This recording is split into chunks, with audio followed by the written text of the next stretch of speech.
I do think, as a Congress, we're on an awfully dangerous and awfully divisive course. And I've thought about this quite a bit. I know all of us have. I've been around this business for a long time.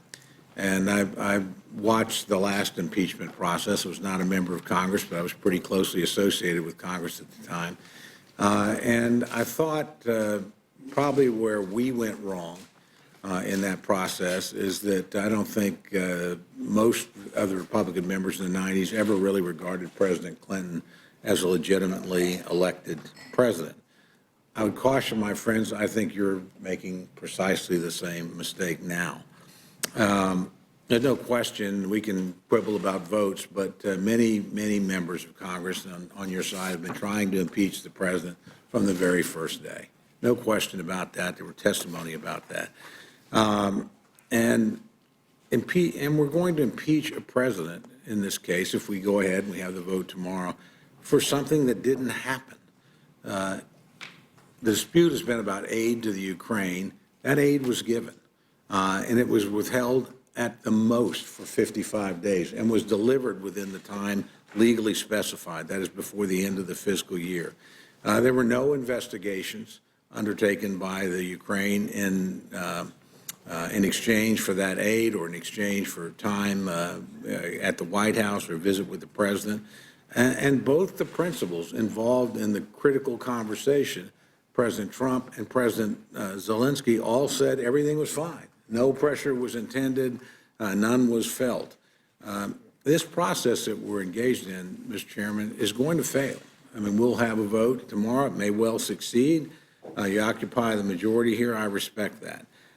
But we're here because I think the Speaker did not follow the very conditions she laid down at the beginning. She said, we will not go down the road of impeachment unless it's bipartisan. This is not bipartisan. We will not go down this road unless there's a consensus in the country. There is no consensus in the country. And we are precisely, or a little bit less than that now, 11 months from an election where the American people can and will make this decision. But I want to conclude, Mr. Chairman, on a little bit more optimistic note. A lot of people would say that means Congress is broken. And we've focused, and I think the public will focus mostly on this measure today. But we ought to reflect a little bit about what's happened this week and what's happened in this committee that we saw last night. We had a major bipartisan agreement on funding the government for the balance of the year. It was a give and take process. By the way, the president was pretty integral in that process as well. So he's participated.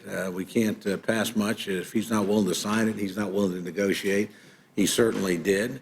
We're going to have major tax changes. 3 major items that fund the ACA were eliminated today. I'm very pleased with that. The president was involved in that. We're going to have a tax extenders package that we all stayed here a little bit late last night, later than any of us wanted. But that's because the principals on all sides were actually negotiating. So that tells me that things are going in a workable fashion. And we're going to have a USMCA vote on Thursday that, again, this committee was involved in, and I think will be bipartisan. So while I'm very disappointed about what's happening, I don't think it's good for the country. I think my friend Mr. Collins made some very good points about lowering the bar for impeachment and setting us up to engage in this again. I am pleased to say that in a number of areas we've been awfully functional, and I think in a very bipartisan manner. And, Mr. Chairman, that's in part because of the manner in which you've operated this process, a very divisive process, but one, again, in which I think you've been open and fair and transparent. We haven't agreed with all your decisions. You had the opportunity tonight to accept 2 fantastic amendments.